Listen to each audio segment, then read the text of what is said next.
ఇంకెవరైనా వస్తారా? పర్వాలేదు, తర్వాత తర్వాత తీసుకొచ్చు. ఓకే, టచ్ చేయొద్దు, కాలు టచ్ చేయకుండా కింద పెట్టుకోండి. హరే హరే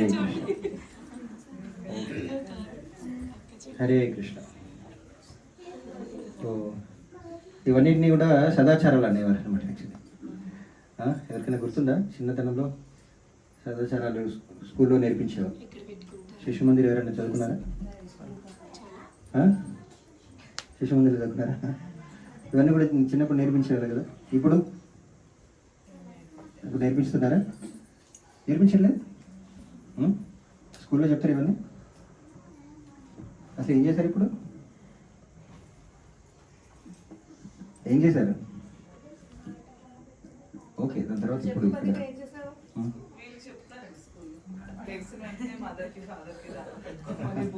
చిన్నప్పుడు చెప్పేవాళ్ళు. ఇప్పుడు చెప్తున్నా అదే యాక్చువల్ అందుకని చెప్తున్నాను. ఇప్పుడు చెప్తున్నారు మళ్ళీ కొంచెం అవేర్నెస్ వచ్చిందన్నమాట. అంటే మన ట్రెడిషనల్ మన సంస్కృతి పైన కొంచెం అవగాహన ఇప్పుడు మళ్ళీ వస్తుంది. ఎస్పెషల్లీ కరోనా తర్వాత ఏంటంటే కొంచెం రియలైజ్ అవ్వడం మొదలుపెట్టారు, కానీ ఇంకా చాలా రావాలి. ఇప్పటికీ కూడా ఏంటంటే ఒక రకంగా ఆర్టిఫిషియల్గా చేస్తున్నారనమాట. దాని వెనకాల అంతరార్థం తెలియకుండా చేస్తున్నారనమాట. కానీ ఏదైనా పర్వాలేదు, మెల్లిమెల్లిగా అర్థం చేసుకునే స్థితి వస్తుంది. కానీ ఒకప్పుడు ఏంటంటే అది సహజంగా ఉండేదన్నమాట. ఒక మన మధ్యలో చూశాను, మనకి భారతదేశం నుండి వేరే దేశాల్లో చదువుకోవడానికి వెళ్ళిన వాళ్ళు కొందరు అక్కడ వాళ్ళు డిగ్రీ తీసుకునేటప్పుడు ఆ పట్టా తీసుకునేటప్పుడు వాళ్ళ ప్రిన్సిపల్స్కి వాళ్ళ హెడ్స్కి అలానే పాదాలకి ప్రణాళం చేశారంట. వందనం చేస్తే వాళ్ళు ఆశ్చర్యపోయారంట, ఏం చేస్తున్నారని చెప్పేసి. వాళ్ళకి అర్థం కాలేదన్నమాట. సో అది మన సంస్కృతి అన్నమాట. పెద్దల్ని గౌరవించడం, తల్లిదండ్రుల్ని గౌరవించడం. అది లేకపోతే ఏమవుతుంది అనేది మీకు అందరికీ నాకంటే ఎక్కువ తెలుసు. తల్లిదండ్రులు అంటే ఆ గౌరవం అనేది తర్వాత వాళ్ళు చెప్పే ప్రతి మాటకి విలువనిచ్చేలాగా చేస్తుంది అనమాట, పెద్దలు చెప్పేదానికి. అది ఎప్పుడైతే వాళ్ళకి అర్థం కాదో, ప్రతిదీ వాళ్ళకి అర్థమైతేనే, వాళ్ళకి నచ్చితేనే చేస్తామని అనుకుంటే ఏం జరుగుతుందంటే ప్రస్తుతం సమాజంలో ఏం జరుగుతుందో అది జరుగుతుంది. అంతే కదా, పెద్దల మాట వినకపోతే ఏం జరుగుతుంది? ఎన్నో అనర్థాలకు దారితీస్తుంది. దాని గురించి మనం చర్చించుకోవాలంటే అది పెద్ద అంశం, ఏం జరుగుతుంది అనేది. కానీ ఏదైనప్పుడు కూడా మరి ఈ భగవద్గీత, రామాయణం, ఈ విలువల పట్ల అవగాహన మళ్ళీ వస్తుంది. అందరికీ తెలుసుకోవాలి, పాటించాలి. కానీ మేము గమనించింది ఏంటంటే అది అర్థం చేసుకోవడం ఈ రోజుల్లో వాళ్ళకి చాలా కొంచెం కష్టంగా ఉందన్నమాట. ఎందుకంటే ముఖ్యంగా ఏం చెప్తారంటే, మనకి భగవద్గీతలో 3వ అధ్యాయంలో ఒక భాష్యంలో ప్రభుపాద వారు రాస్తారనమాట. ఆహార శుద్ధౌ సత్వశుద్ధౌ ధ్రువ స్మృతి ధ్రువానీతిర్ మతిర్ మమ. అంటే ఆహార శుద్ధౌ సత్వశుద్ధి. మనం తినే ఆహారం ఎలా ఉంటుందో దాన్ని బట్టి మన జీవనం అలా ఉంటుందంట. తినే ఆహారాన్ని బట్టి మన జీవనం అలానే ఉంటుంది అనమాట. జీవనం అంటే మనం చేసే ప్రతి పని కూడా మన తినే ఆహారం పైన ఆధారపడుతుంది. సో అది ఇంగ్లీష్లో కూడా మనకు ఒక సామెత ఉందనమాట. యాక్చువల్లీ సేయింగ్ ఏమంటారు, you are what you eat. నువ్వు ఏదైతే తింటావో అలానే నువ్వు ప్రవర్తిస్తావు అని చెప్పేసి అలా ఇంగ్లీష్లో కూడా ఉంది. అంటే మనం తినే ఆహారాన్ని బట్టి వ్యక్తి ప్రవర్తన కూడా మారుతుంది. కానీ అది ఇంగ్లీష్లో అలా చెప్తారు, తినే ఆహారం బట్టి. అంటే ఇలాంటి ఆహారం మనకు భగవద్గీతలో చివరి అధ్యాయంలో కూడా సత్వగుణంలో ఉన్న ఆహారం, రజోగుణంలో ఉన్న ఆహారం, తమో గుణంలో ఉన్న ఆహారం అని 3 రకాలుగా విభజించారనమాట. సత్వగుణంలో ఉన్న ఆహారం అంటే శాకాహారం, పండ్లు, ఫలాలు, కూరగాయలు. తెలుసా నీకు? Okay, very good. Okay, class అయిపోయిన తర్వాత నువ్వు కొన్ని శ్లోకాలు చెప్పే. ఓకే, సో అలా సత్వగుణంలో ఉన్న ఆహారం అంటే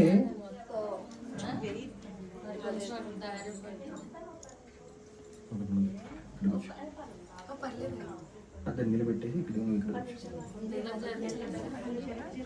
కొంచెం ముందు రా.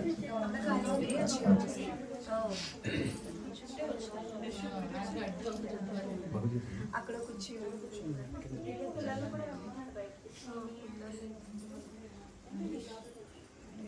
అంటే అక్కడ కూర్చి ఉంది చూడండి.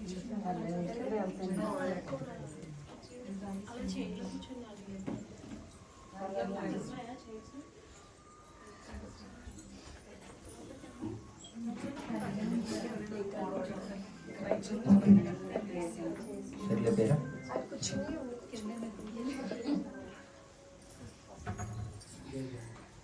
ఓకే.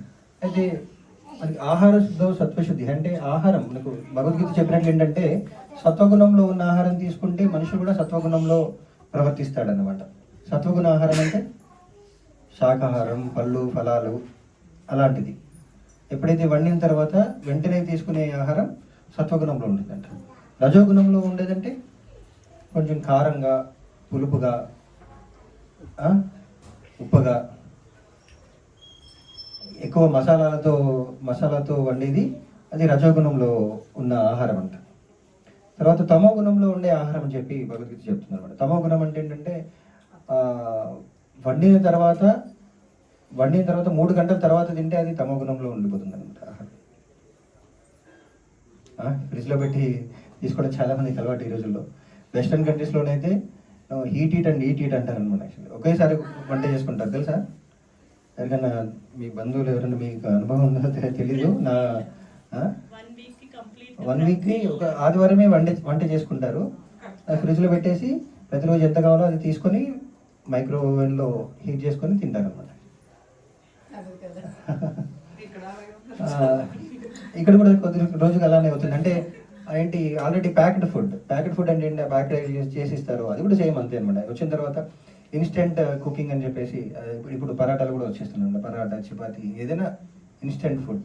ఈ రోజుల్లో బిర్యానీ కూడా వస్తుంది ఇన్స్టెంట్. అంత తీసుకొచ్చేసి కొంచెం నీళ్ళు చల్లేసి వేడి చేస్తే బిర్యానీ అయిపోతుంది. కానీ అదంతా కూడా తమో గుణంలో ఉన్న ఆహారం అన్నమాట. వ్యక్తి ఆలోచన కూడా అలానే ఉంటుంది. మన వైదిక సంస్కృతి చెప్పేది ఏంటంటే ఆ ఆహారమే కాకుండా ఆ ఆహారం వండే వ్యక్తి యొక్క చైతన్యం కూడా తినే వ్యక్తి చైతన్యం పైన ప్రభావం చూపిస్తుందంట. అందుకని ఒకప్పుడు ప్రతి ఒక్కరు కూడా ఇంట్లోనే తల్లి చేతులలో ఇంట్లో వాళ్ళు వండితే అప్పుడు తినేవాళ్ళు అనమాట. అందుకనే కొద్దిపాటి అయినా సరే సత్వగుణంలో ఉండేవాళ్ళు. కానీ తర్వాత ఏంటి బయట తినడము, హోటల్లో తినడము, బయట అలా వాళ్ళ హోటల్లో వండే వాళ్ళు దేనికోసం అంటారు? వ్యాపారం కోసమే కదా, వాళ్ళు సంపాదించాలని. అందుకనే రోజుకు నాణ్యత తగ్గిపోతుంది. వాళ్ళు వాడే ముడి సరుకులు ఏవైతే ఉంటాయో, పదార్థాలు ఏవైతే ఉంటాయో వాటికి నాణ్యత తగ్గిపోతుంది. ఎందుకంటే వాళ్ళకి లాభం అనేది ముఖ్యం. మరి తినేవాళ్ళు కూడా ప్రతి దాంట్లో లాభాన్ని ఆశిస్తున్నారు అనమాట. ఇంట్లో సంబంధాల్లో కూడా నాకేంటి లాభం అని ఆలోచిస్తున్నారు కదా. ఇంట్లో విషయాల్లో కూడా అలానే ఆలోచించడం మొదలు పెడుతున్నారు అనమాట. ఎందుకంటే అదే అనమాట యాక్చువల్ ఆహారం అనేది మన యొక్క చైతన్యం పైన ప్రభావం చూపిస్తుంది. అందుకని చూడండి, గొప్ప వాళ్ళందరూ కూడా వాళ్ళ ఇంట్లో వాళ్ళు వండింది తీసుకోవాలనుకుంటారు. మనకు ఒకప్పుడు వైదిక సంస్కృతిలో బ్రాహ్మణులు అసలు బయట ఎక్కడ తినేవాళ్ళు కాదంట. అసలు ఎక్కడ బయట కాదండి. ఒక్కొక్కసారి వాళ్ళ భార్యలు కూడా వండింది తినేది కాదంట. అంటే చాలా అన్ని నియమాలు పాటించిన వాళ్ళే వండాలని చెప్పేసి అలా నియమాలు పాటిస్తూ వండిన వాళ్ళ దగ్గర నుండే ఆహారం తీసుకునేవాళ్ళు. ఎందుకంటే తినే వాళ్ళపైన ఆ చైతన్యం యొక్క ప్రభావం ఉంటుంది. అలా చాలా ముఖ్యం. సో అలా మన వైదిక సంస్కృతిలో చాలా సూక్ష్మమైన విషయాలు కూడా చెప్పబడ్డాయి. అవన్నీ నేర్చుకోవాలంటే చాలా సమయం పడుతుంది. అందుకనే మరి ఎందుకు ఈ రోజుల్లో చాలామందికి వాళ్ళు మళ్ళీ చెప్పడానికి ప్రయత్నిస్తున్నా కూడా స్కూళ్ళలో మళ్ళీ విలువలు, వాల్యూస్ అని చెప్పేసి మోరల్ వాల్యూస్ అని మళ్ళీ మొదలుపెట్టారు. నైతిక విలువల గురించి బోధించడం మళ్ళీ మొదలుపెట్టారు. అయినా సరే అంత త్వరగా అర్థం చేసుకోలేకపోతున్నారు. ఎందుకంటే ఆ సంస్కృతి లేదు, అలాంటి ఆహారం లేదు. సో కాబట్టి మళ్ళీ అలాంటి వాతావరణం తీసుకురావాలంటే ముందుగా ఆహారం నుండే మొదలవుతుందంట. మనం తినే ఆహారం కూడా సత్వగుణంలో ఉండే విధంగా చూసుకోవాలి. అదేంటనేది మీరు భగవద్గీత చదువుతుండండి, మీకు తెలుస్తుంది. అయితే మనకి భగవద్గీత అందరికీ తెలుసు కదా? తెలుసా? భగవద్గీత తెలీదు, తప్పేం కాదు. నాకు భగవద్గీత గురించి ఆ, నేను జాబ్ చేస్తున్నప్పుడు తెలిసింది. చిన్నప్పటి నుంచి ఎవరు చెప్పలేదు. భగవద్గీత అంటే ఏదో తెలుసు, అర్జునుడు కృష్ణుడు ఏదో చర్చ అంతే, ఏదో సినిమాలో చూస్తుంటాం భగవద్గీత మీద ప్రమాణం చేసి అంతా నిజమే చెప్తానని. కానీ దాని గురించి వివరించిన వాళ్ళు చాలా తక్కువ. తర్వాత నేను ఉద్యోగం చేస్తున్నప్పుడు అక్కడ ఇస్కాన్ భక్తులు పరిచయం అయ్యారనమాట. వాళ్ళు నాకు భగవద్గీత చెప్పడం మొదలుపెట్టారు. అక్కడ విన్న తర్వాత నాకు అసలు ఇన్ని రోజులు ఎందుకు వినలేదు అనిపించింది అనమాట. సో కానీ ప్రతి ఒక్కరూ తెలుసుకోవాల్సింది, చిన్నతనం నుండే తెలుసుకోవాల్సింది. ఎంతో కోల్పోతున్నారు ప్రస్తుత సమాజం భగవద్గీత గురించి తెలుసుకోకుండా. అయినప్పటికీ కూడా ఏంటంటే ఇప్పుడు కూడా మనం భగవద్గీత ఏంటంటే జీవితంలో చివరి క్షణంలో కూడా మనం పూర్తిగా భగవత్ చైతన్యం పొందొచ్చు అన్నమాట. అది సాధ్యం. అది ఎలా అనేది మనం నెమ్మదిగా మనం భగవద్గీత చదువుతుంటే మీకు అర్థమవుతుంది. కానీ ఏంటంటే ఎవరు కూడా అనర్హులు కాదు భగవద్గీత జ్ఞానాన్ని తెలుసుకోవడానికి. ఏ వయసు అనేది కూడా అనర్హత కాదన్నమాట. ఇప్పుడు మనం తెలుసుకోలేకపోయి ఇంకేం చేయలేమా అని కాదు.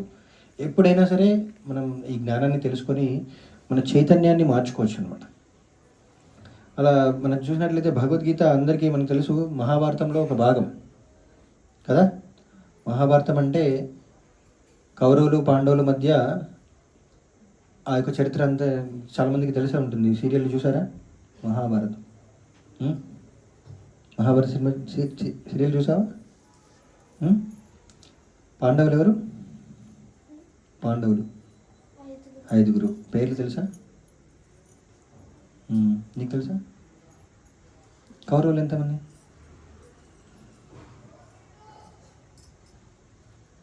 100 మెంబర్స్. సో అలా మనకందరికీ తెలుసు. మన భగవద్గీత అసలు మొదలు పెట్టడం ఏంటంటే దాని యొక్క వృత్తాంతం మనం చూసినట్లయితే కౌరవులు పాండవుల మధ్య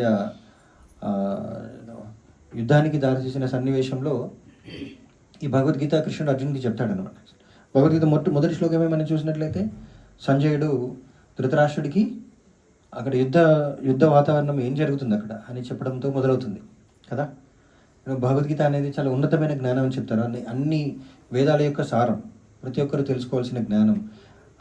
ప్రపంచవ్యాప్తంగా ఎంతోమంది తత్వవేత్తలు, అంటే రకరకాల తత్వవేత్తలు, పాశ్చాత్య దేశాల్లో ఉన్న తత్వవేత్తలు కూడా మొట్టమొదటిగా చదివింది, అంటే అందరూ చదివేది భగవద్గీత.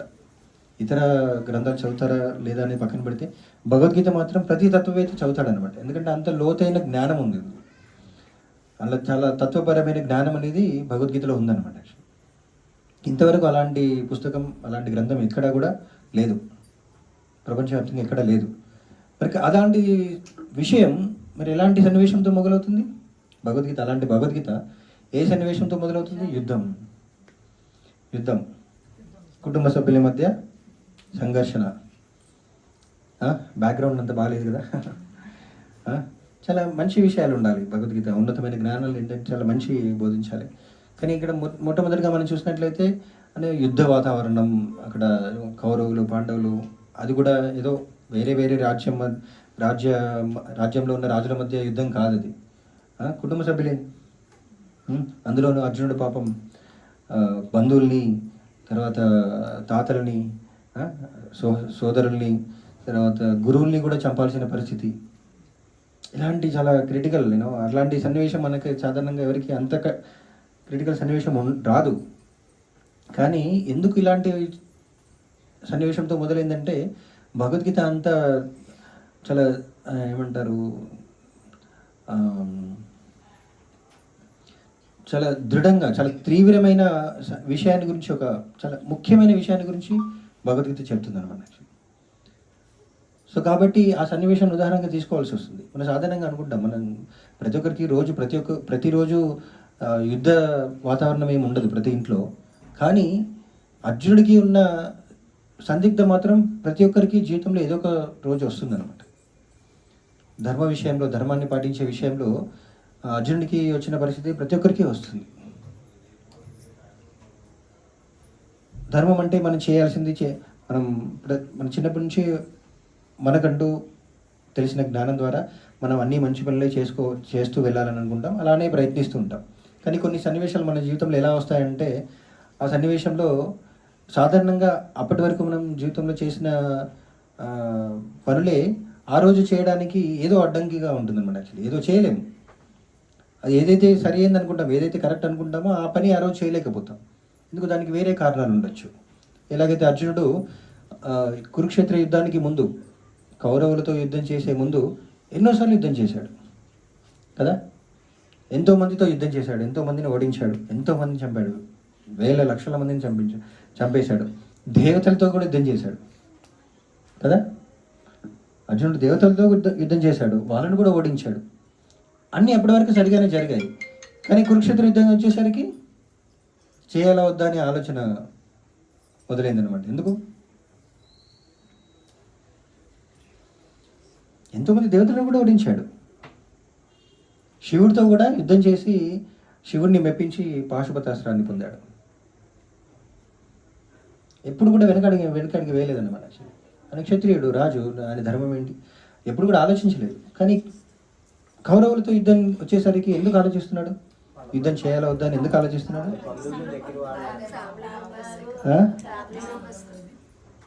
ఏంటండి? ఫ్యామిలీ మెంబర్స్, నా వాళ్ళు అంటే మిగతా వాళ్ళు ఇప్పటివరకు చంపిన వాళ్ళు అంటే వాళ్ళ ప్రాణం కాదా? వీళ్ళది ప్రాణమా? సరే, మరి వీళ్ళు నా వాళ్ళు, ఓకే, వాళ్ళు కూడా పోతే అర్జున్కి వచ్చిన నష్టం ఏంటి? అర్జున్కి ఏం నష్టం? యుద్ధం చేస్తాడు, రాజ్యం వస్తుంది, ఎంజాయ్ చేస్తాడు. ఎందుకు యుద్ధం చేయనన్నాడు?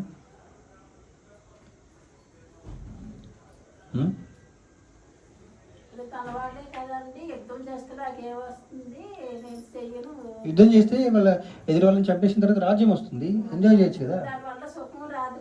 ఎందుకు రాదు? రాజ్యం, అంత రాజ్యం వచ్చిన తర్వాత సుఖం ఎందుకు రాదు? అంత పెద్ద రాజ్యం వచ్చిన తర్వాత ప్రపంచాన్ని పాలించగలడు, అప్పుడు సుఖం ఎందుకు రాదు?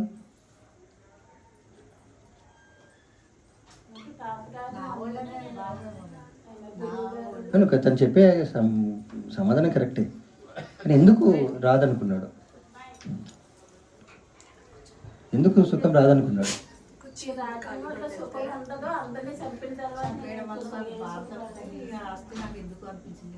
ఎందుకు?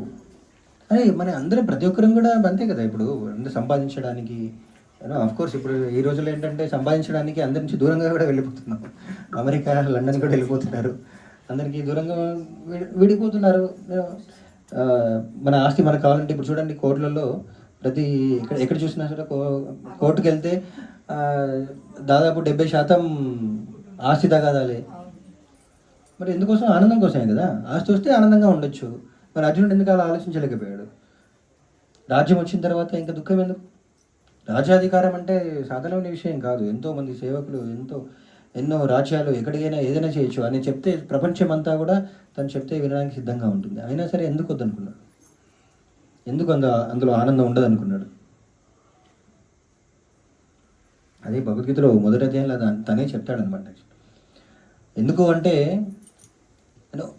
నేను ముల్లోకాలని సాధించవచ్చు, కానీ సాధించిన ఆనందాన్ని పంచుకోవడానికి ఎవరితో పంచుకోవాలి? నా బంధువులు అనేవాళ్ళు లేకపోతే ఎవరితో పంచుకోవాలి అని చెప్పేసి అడుగుతారు అనమాట. నా వాళ్ళు అనేవాళ్ళు ఎవరు లేకపోతే, ఆనందాన్ని పంచుకోవడానికి లేకపోతే, ఒంటరిగా ఏదే ఈ ముల్లోకల్లో ఉన్న సుఖాలను కూడా నేను అనుభవించలేను అంటాడు అనమాట. మనకు కూడా అలాంటి పరిస్థితి వచ్చిందనుకోండి, ఈ అఫ్కోర్స్ ఒక ఇల్లనే కాదు, మొత్తం ఈ సంజన అపార్ట్మెంట్స్ లేకపోతే భీమవరంలో ఉన్న ప్రతిదీ మీకు ఉచితంగా ఇస్తాం, అన్నీ కూడా అనుభవించే అధికారాన్ని ఇస్తాం. కానీ ఎవరు ఉండరు ఊళ్ళో. ఉండగలవా? ఇంకా ఆడవాళ్ళకి ఇంకా కష్టమే కదా. మనకి ఎప్పుడు కూడా స్నేహితులు ఉండాలి. మంచి చీర కొనుక్కున్న తర్వాత చూడడానికి ఎవరు లేకపోతే కట్టుకొని లాభం, అవునా కదా. ఇప్పుడు ఫంక్షన్ రావగానే చీర కట్టుకుంటుండే, ఎందుకంటే నలుగురు చూడాలి, బాగుంది అని చెప్పేసి అనాలి. లేకపోతే కట్టుకొని లాభం. ఇంట్లో వేసుకుంటారా మంచి మంచి చీరలు? మంచి చీర కట్టుకొని అద్దం ముందు ఎంత చూసుకున్నా కూడా వృధానే కదా. నలుగురు చూసిన తర్వాత బాగుంది, ఎక్కడ తీసుకున్నావు అని చెప్పేసి అంటే ఎప్పుడు సాటిస్ఫాక్షన్ మనకి. అంటే అడగక ముందే, మనం చూపించక ముందే వాళ్ళంటే ఆనందం అనమాట. మన ఆనందం అనేది ఇంకొకరి నుండి వస్తుంది. అంటే ఇంకొకరితో మనం ఎప్పుడైతే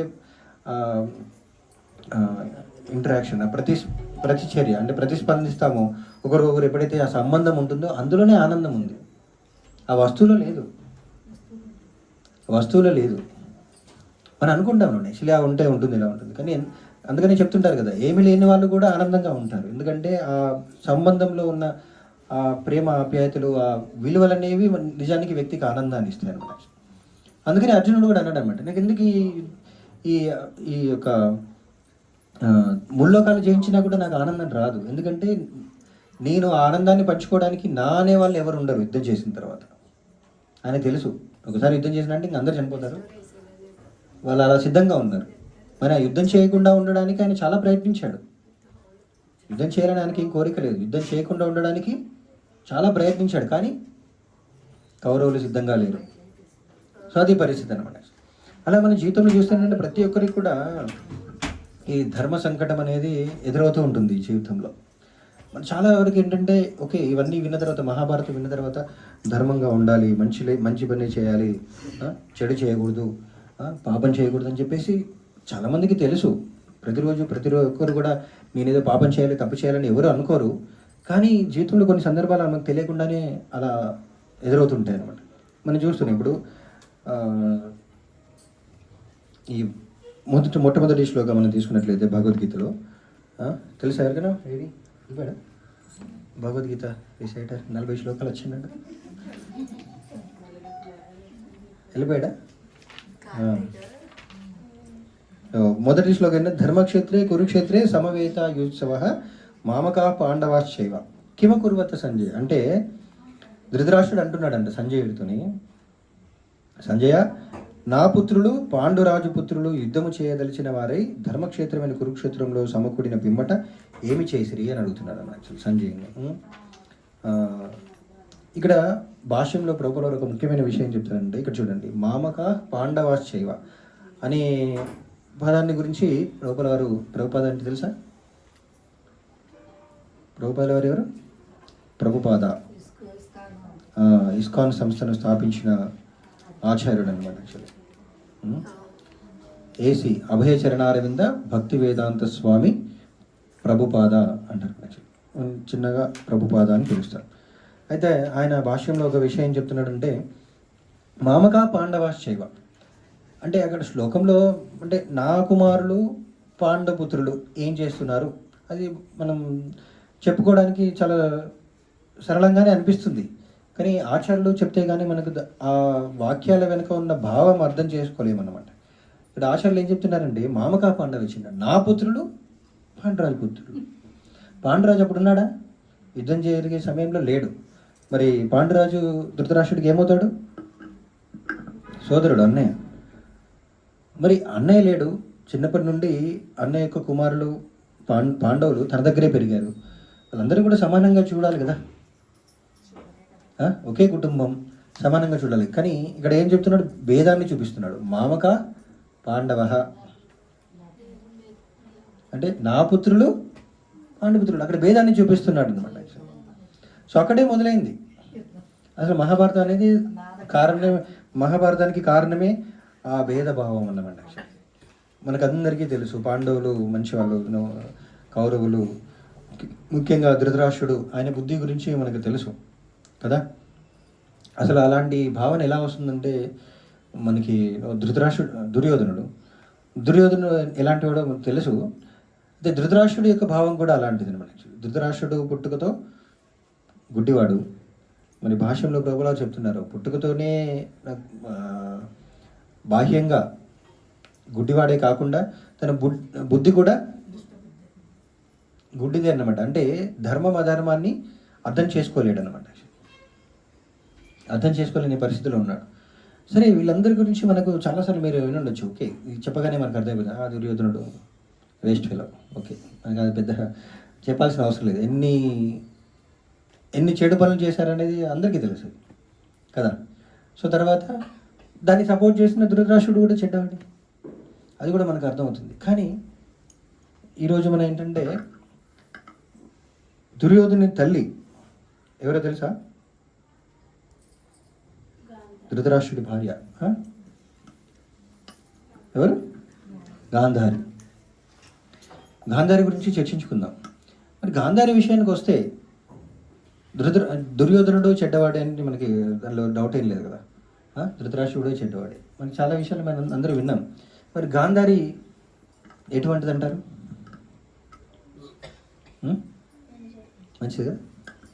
ఎందుకు మంచిదంటే తెలుసా?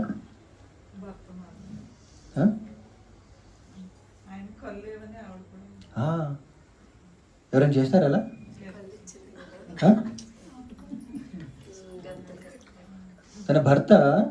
తన భర్తకి కళ్ళు లేవని ఎప్పుడైతే తెలుస్తుందో వివాహానికి ముందే తనకు తెలుస్తుంది. మరి వివాహానికి ముందే తెలిసినా సరే ఎందుకు వివాహం చేసుకుంటుంది తెలుసా?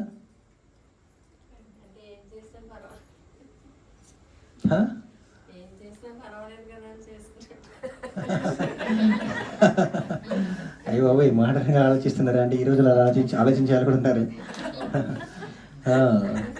అది కొందరు అలా కూడా చెప్తారనమాట. యాక్చువల్లీ కొందరు అలా కూడా చెప్తుంటారు. కానీ అక్కడ తను గాంధారికి అలాంటి పరిస్థితి, ముందుగా ఆ సంబంధం అంటే ఈ ధృతరాష్ట్రుని వివాహం చేసుకోమని చెప్పేసి భీష్ముడు అడుగుతాడనమాట గాంధారి యొక్క తండ్రి దగ్గరికి తీసుకొస్తాడు.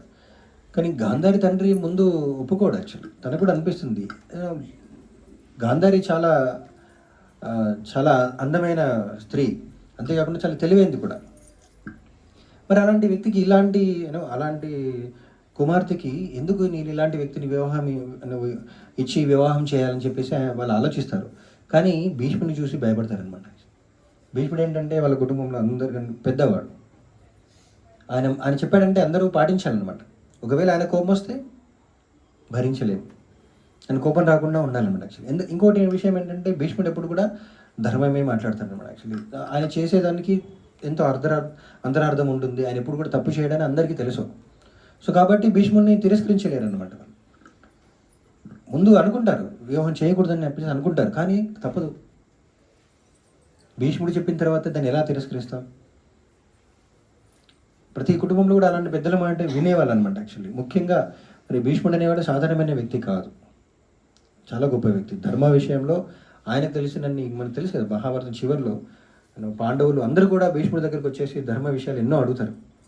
అసలు రాజ్యాన్ని ఎలా పాలించాలి, అన్ని విషయాల గురించి, అన్ని రకాల ధర్మాల గురించి కృష్ణుడే స్వయంగా చెప్తాడనమాట. అర్జునుని పిలిచేసి, యుధిష్ఠుడిని పిలిచేసి, భీష్ముడు అంపశయ్య పైన ఉంటాడు కదా, అడగండి మీకు ఉన్న సందేహాలను కూడా, ధర్మానికి సంబంధించిన అన్ని విషయాలు అడగండి. ఎందుకంటే ఆయనకు తెలిసిన విషయాలు ఎవరికి తెలియవు. ధర్మానికి సంబంధించిన అన్ని విషయాలు ఆయనకు తెలుసు. ఎలా పరిపాలించాలి, ఎవరు ఏం చేయాలి, ఎవరు ఏం చేయకూడదు, ధర్మం ఏంటి, అధర్మం ఏంటి, అన్నీ అడగమని చెప్తారనమాట.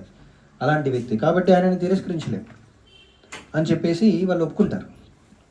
అప్పుడు గాంధారి ఏంటంటే మనకందరికీ తెలుసు, ప్రతి స్త్రీకి ముఖ్యంగా పాటించవలసిన ధర్మం ఏంటంటే పాతివ్రత్యం. పాతివ్రత్యం అంటే భర్త అడుగుచాలలో నడవడం, భర్తకు సేవ చేయడం, భర్తను మాత్రమే సేవించడం అన్నమాట. యాక్చువల్లీ అలా పాతివ్రత్యం అనేది స్త్రీకి కావాల్సిన ముఖ్యమైన లక్షణం. కాబట్టి తన భర్త అనుభవించే దానికంటే ఏమాత్రం అధికమైన సుఖం నాకు వద్దు అనుకుందనమాట. భర్త కంటే అధికంగా ఎటువంటి సుఖం నాకు అవసరం వద్దు అని అనుకుందనమాట. అందుకని ఏం చేసిందంటే భర్తకు కళ్ళ కనబడు, తను ఏం చూడలేడు, అలాంటప్పుడు ఆ ఆనందం నాకెందుకని కళ్ళకు గంతలు కట్టుకుందంట. కొద్ది కాలం కాదు, జీవితం అంతా. అది పెద్ద తపస్సు కదా, చాలా గొప్ప విషయం కదా. అలాంటి వాళ్ళు ఎవరు ఉంటారు కదా, ఎవరైనా చూసారా? అంటే అంత పెద్ద తపస్సు చేయకపోయినా సరే అలా భర్త కోసం త్యాగం చేసిన వాళ్ళు మీ జీవితంలో ఎవరైనా విన్నారా? పెద్దవాళ్ళు చాలా అరుదు కదా. అసలు వినం, కానీ నేను ఈ మధ్య విన్నాను. మందిరానికి ఒక ఆవిడ వచ్చిందనమాట ఈ మధ్యలో, వేరే భక్తురాలతో వాళ్ళతో కలిసి వచ్చింది. తనకు వివాహం జరగక ముందు అంటే సంబంధం చూడడానికి ఆ అబ్బాయి వచ్చాడంట. సంబంధం చూడడానికి అబ్బాయి వస్తారు కదా. సో అలా పెళ్లి చూపుల రోజు సంబంధం చూడడానికి అబ్బాయి వచ్చాడంట. వచ్చిన తర్వాత పెళ్లి చూపులు జరిగాయి. ఇంకా వాళ్ళు పూర్తిగా నిర్ణయించుకోలేదు, అదే రోజు చెప్పారు కదా వెంటనే. సో చూశారు, ఆల్మోస్ట్ ఓకే అనుకున్నారు. బట్ ఇంకా నిశ్చితార్థం అలాంటిది జరగలేదు. ఫస్ట్ రోజే జీవితంలో మొట్టమొదటిసారిగా కలుస్తున్నారు. అలా కలిశారు, చూశారు, ఆల్మోస్ట్ ఓకే అనుకున్నారు. అనుకొని ఆ వ్యక్తి ఆ అబ్బాయి తిరిగి వెళ్ళిపోతుంటే దారిలో యాక్సిడెంట్ జరిగిందంట. యాక్సిడెంట్ జరిగి 2 కాళ్ళు పోయాయి. 2 కాళ్ళు కోల్పోయాడంట. మరి తర్వాత ఆవిడ ఏం చేసిందని అనుకుంటుంటారు మీరు? ఐడియాలు చెప్పడానికి సులభం కదా, చెప్పడానికి సులభం. ఎందుకంటే మనం అలాంటి అంశం చర్చిస్తున్నాం కాబట్టి వెంటనే చెప్పగలిగారు. అలా ఆ త్యాగం గురించి చర్చిస్తున్నాం కాబట్టి చెప్పగలిగారు. కానీ సాధారణంగా ఎవరైనా అలా చేసిన వాళ్ళు ఎవరైనా చూసారా? కానీ ఆమె చెప్పింది, నన్ను చూడడానికి వచ్చాడు, నాకు ఇప్పుడు ఇలా జరిగింది, ఆల్మోస్ట్ ఓకే అనుకున్నాము, నన్ను చూడడానికి వచ్చినప్పుడు ఇలా జరిగింది కాబట్టి ఇంకా నేను కూడా వివాహం చేసుకుందాం అనుకున్నాను కాబట్టి ఆయన్ని వివాహం చేసుకుంటానని చేసుకుంది. ఇప్పటికి వివాహం చేసుకుని దాదాపు 20 సంవత్సరాల పైన అయిపోతుంది. చెప్పట్లే కదా, మనం సత్కారం కూడా చేయొచ్చు, అవునా కదా? ఏమంటారు? చాలా గొప్ప విషయం అది. అంటే ఈ రోజుల్లో ప్రతి ఒక్కరి, అంటే ఇంతకుముందు చెప్పుకున్నాం కదా, ప్రతి ఒక్కరి ఆలోచన విధానం ప్రస్తుత సమాజంలో ఎలా ఉందంటే, జీవితం అంటేనే మన ఆనందం కోసం మనం ఏదైనా చేయాలి. జీవితం అనేది మనం ఆనందించడానికి ఉంది. ఎందుకంటే ఉన్నది ఒకటే జీవితం కాబట్టి ఏదో ఒక విధంగా దాన్ని ఆనందించాలి. ఏదో ఒక విధంగా, అది ధర్మమా అధర్మమా ఏంటనేది ఆలోచించడం మానేశారనమాట. సినిమాల్లో కూడా అదే చూపిస్తున్నారు కదా, మళ్ళీ మళ్ళీ రాదంట ఈ క్షణం అని చెప్పేసి, నచ్చినట్టు నువ్వు ఉండు అని చెప్పేసి అలా పాటలు కూడా వస్తున్నాయి. అంటే ప్రతి దాంట్లో ఏంటంటే మళ్ళీ జన్మ అనేది ఉండదు, కాబట్టి ఈ జన్మనే ఆనందించాలి, మనకి నచ్చింది చేయాలి, దానికోసం ఏదైనా చేయాలి. అది అందుకనే చూడండి ఈ రోజుల్లో ఎందుకు అంత త్వరగా విడిపోతున్నారు, భార్యాభర్తలనే కాదు, ప్రతి ఒక్కరు కూడా ఇంట్లో ఏ సంబంధాలు కూడా ఎక్కువ కాలం ఎందుకు ఉండట్లేదంటే, చివరికి ఏ సంబంధమైనా సరే ఎక్కువ కాలం ఎందుకు ఉండట్లేదంటే, చివరికి తల్లిదండ్రులు పిల్లల మధ్య సంబంధాలు కూడా ఎక్కువ కాలం ఉండట్లేదు. ఎప్పుడైతే తల్లిదండ్రులు పిల్లలకి భారం అనుకుంటున్నారో, వాళ్ళని చూసుకోవాలి, వాళ్ళ కోసం మన ఆనందాన్ని త్యాగం చేయాలి అని ఎప్పుడైతే వాళ్ళు అనుకుంటున్నారో, వెంటనే ఏం చేస్తారు? వృద్ధాశ్రమంలో వేస్తున్నారు, ఓల్డ్ ఏజ్ హోమ్లో వేస్తున్నారు, బయటికి పంపిస్తున్నారు. అలా అంటే వాళ్ళ ఆనందం అంటే మెయిన్ సెంటర్ అదనమాట. యాక్చువల్లీ ఇప్పుడు అక్కడి వరకు జరిగింది. తర్వాత లెవెల్ ఏంటంటే, వాళ్ళ ఆనందం కోసం పిల్లలు కూడా విడిచిపెట్టడానికి నెమ్మదిగా సిద్ధపడుతున్నారు అనమాట. ఇది ఇప్పుడు కొత్తగా కాదు, అమెరికా లాంటి దేశాల్లో ఎప్పటి నుంచో పాటిస్తున్నారు. వాళ్ళు ఏం చేస్తారు తెలుసా? ప్రభుత్వం చెప్తుంది కాబట్టి పిల్లల్ని వాళ్ళకి టీనేజ్ వచ్చే వరకు వాళ్ళు తల్లిదండ్రులు బాధ్యత తీసుకుంటారంట. ఒకసారి వాళ్ళు టీనేజ్లోకి ఎంటర్, టీనేజ్ అంటే 13 మొదలైందంటే టీనేజ్ మొదలైంది. 11, 12, 13, 17, 18, 19 అది టీనేజ్ అనమాట. 13 మొదలవగానే ఏం చెప్తారంటే, నువ్వు పెద్దవాడు అయిపోయావు, నువ్వు నీ స్వతంత్రంగా నువ్వు జీవించాలి, నీ కాళ్ళపైన నువ్వు నిలబడాలి అని చెప్పేసి బయటికి అలా చెప్తారనమాట. అది చెప్పడానికి వినడానికి బాగుంటుంది కదా, నువ్వు స్వతంత్రంగా ఉండాలి, నీ కాళ్ళపైన నువ్వు నిలబడాలి, నువ్వేంటో నిరూపించుకోవాలంటే చెప్పుకోవడానికి బాగుంటుంది. కానీ దానివల్ల ఏం జరుగుతుందంటే, అది టీనేజ్ అనేది చాలా ముఖ్యమైన, జీవితంలో చాలా ముఖ్యమైన వయసు అనమాట. యాక్చువల్లీ చాలా ముఖ్యమైన సమయం. ఎందుకంటే ఆ సమయంలోనే పిల్లలు చాలా సందిగ్ధతలో ఉంటారనమాట. వాళ్ళ జీవితంలో అసలు జీవితం గురించి తెలుసుకోవడమే అప్పుడు మొదలవుతుంది. అప్పటి వరకు చిన్నపిల్లలే కదా, ఆడుకోవడం వల్ల అంతే. అప్పుడు జ్ఞానం రావడం ఆ సమయంలో మొదలవుతుంది. ఆ సమయంలో వాళ్ళకి ఏది మంచి, ఏది చెప్పడానికి, ఏది చెడు అని చెప్పడానికి ఎవరు లేకపోతే ఎలా ఉంటుంది?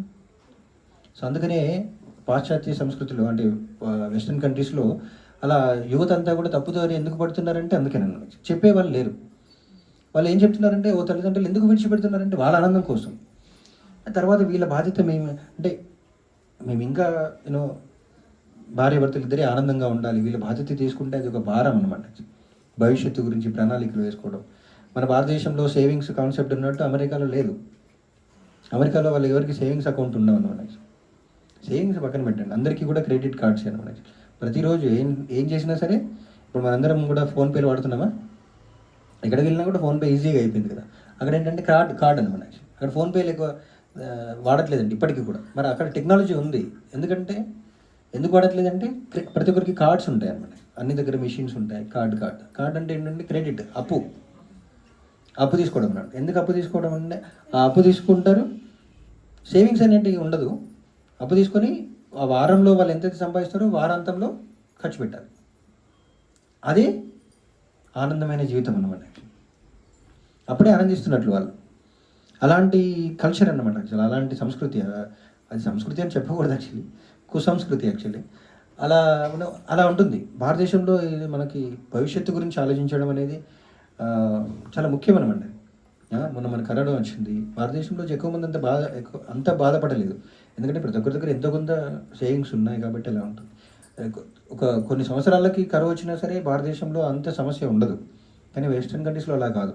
ఒక నెల రోజులు సరిగా ఏం రాకపోతే ఎవరు జీవించడం కూడా జీవించలేరు అనమాట. అప్పుడు దొంగతనాలు పెరిగిపోతాయి తెలుసా. అమెరికా లాంటి దేశాల్లో ఏదైనా కరువు వచ్చిందనుకోండి, దొంగతనాలు పెరిగిపోతాయి. ఎందుకంటే ఎవరి దగ్గర ఏం డబ్బులు ఉండవు. ఇప్పుడు కూడా ఇక్కడ గొడవలు జరిగితే వెంటనే అందరూ కూడా, ముఖ్యంగా యువత, అన్ని షాపులన్నీ కూడా కొల్లగొట్టేస్తారు అనమాట. ఇలాంటి కల్చర్ అనమాట. సో ఏదైనప్పుడు కూడా ఏంటంటే అలా తాత్కాలికమైన విషయాల గురించి ఆలోచిస్తున్నాను అనమాట. మళ్ళీ భవిష్యత్తు గురించి, అసలు ఈ జన్మ గురించే ఆలోచించారు. ఇంకా వచ్చే జన్మలో మళ్ళీ జన్మిస్తాం, పాపం పుణ్యం మళ్ళీ అనుభవించాల్సి ఉంటుంది, ఆత్మ అనేది ఉంటుంది, మనం ఆత్మ ఈ శరీరం కాదు, మళ్ళీ జన్మించాల్సి వస్తుందంటే ఎవరు నమ్ముతారు? అలాంటి అవగాహన లేదన్నమాట ఆ సంస్కృతిలో, ఆ నగరాల్లో, ఆ దేశాల్లో అలాంటి ఆలోచనే లేదు. అలాంటప్పుడు ఇప్పుడు చూడండి, ఆ ఆలోచన లేకపోతే ఆవిడ మరి ఆ కాళ్ళు విరిగిపోయినా సరే వివాహం చేసుకోవాల్సిన అవసరం ఉందా? నిజంగా జీవితంలో నేను ఆనందంగా ఉండాలి అనుకున్నట్లయితే అలా చేసుకోవాల్సిన అవసరం ఉందా?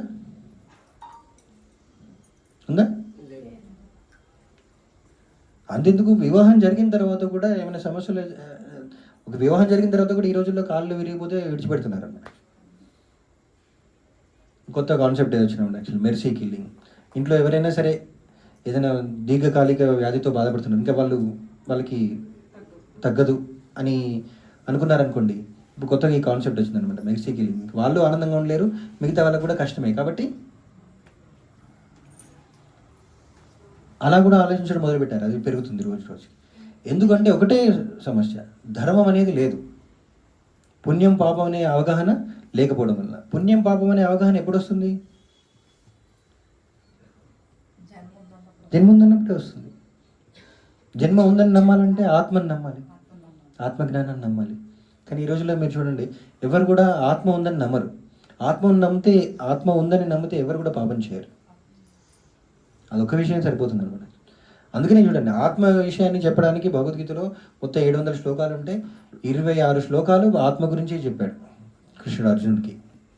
ఆత్మ ఉందని నమ్ము, ఆత్మ లక్షణాలు ఇది, ఆత్మ ఇలా ఉంటుంది, అలా ఉంటుంది, అది చనిపోదు, ఏం చేసినా చనిపోదు, దాన్ని మళ్ళీ బ్రతుకుతే ఉంటుంది, శరీరం మారుస్తుంది, శరీరం మారినా సరే ఆత్మ మారదు, కర్మ అనేది వస్తుంది, అదే చెప్పాడు అనమాట. ఎందుకంటే అది చాలా ముఖ్యమైన విషయం అనమాట. అది తెలుసుకున్నారు కాబట్టి ఇప్పుడు ఆ కాలంలో గాంధారి కూడా ధర్మాన్ని ఎందుకు పాటించాలి, తన స్త్రీ ధర్మం, పాతివ్రత్యం, అంతేకాకుండా ఒక భార్యగా ఎందుకు అలా ఉండాలనుకుందంటే అలా ఉండడం ద్వారా తన శక్తి పొందుతుంది, అంతే కదా. తర్వాత గాంధారి తన భర్త కోసం అలా అదొక తపస్సు అంటే వాలంటరీగా, తన ఇచ్ఛాపూర్వకంగా కష్టాన్ని స్వీకరించడం. మనం ఎవరైనా సరే, మనం అప్పట్లో చదివేవాళ్ళం కదా, అంటే మీరు చూసుండొచ్చు పురాణాల్లో కానీ సినిమాల్లో కానీ మీరు చూసుండొచ్చు. ఏంటి, తపస్సు చేస్తే శక్తులు వస్తాయి కదా. తపస్సు చేసేవాళ్ళు హిరణ్యకశిపుడు, రావణాసురుడు తపస్సు చేసి శక్తులు సంపాదించేవాళ్ళు. అది చాలా పెద్ద పెద్ద శక్తుల కోసం. కానీ గాంధారి కూడా తపస్సు చేసింది, కళ్ళకు గంతలు కట్టుకోవడం ద్వారా. తనకి ఏం శక్తి వచ్చింది తెలియదు ఎవరికి? గాంధారి శక్తులు ఉన్నాయా లేదా? మహాభారతం ఎవరిని శపించింది?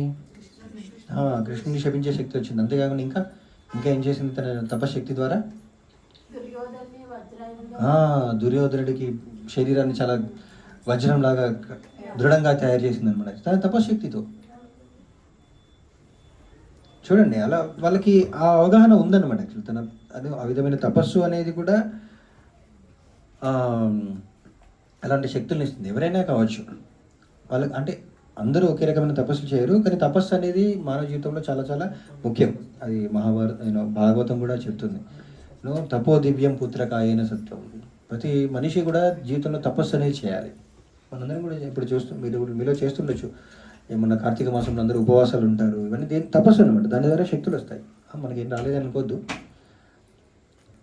దాన్ని సరైన విధంగా ఉపవాసాలు చేసినా సరే శక్తులు వస్తాయి. నాకు తెలిసిన ఒక ఆవిడ ఉండేదన్నమాట. అంటే నాకు నేరుగా తెలిసింది కాదు, నాకు తెలిసిన వాళ్ళ యొక్క నానమ్మ.